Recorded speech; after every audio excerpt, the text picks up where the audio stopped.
নাটোরে গুরুদাসপুর উপজেলা স্বাস্থ্য কমপ্লেক্স থেকে চুরি যাওয়া 2 মাস বয়সী শিশুকে 7 দিন পর উদ্ধার করেছে পুলিশ।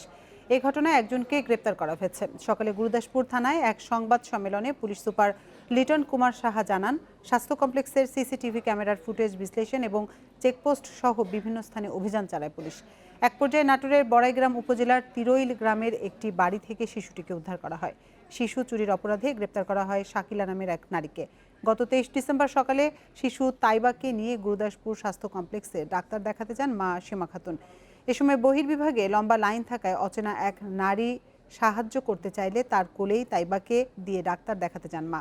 ফিরে এসে ওই মহিলাকে দেখতে না পেয়ে খোঁজাখুঁজি শুরু করেন। পরে এই ঘটনা হাসপাতাল কর্তৃপক্ষ ও পুলিশকে জানানো হয়।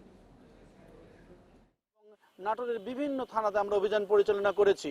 আমরা গত রাত্রে যে মেয়েটা এই মেয়েকে চুরি করেছিল সেই শাকিলাকে আমরা কালিকাপুর থেকে, নাটোরের বড়াইগ্রামের কালিকাপুর থেকে গ্রেপ্তার করেছি এবং মেয়েটা উদ্ধার করেছি।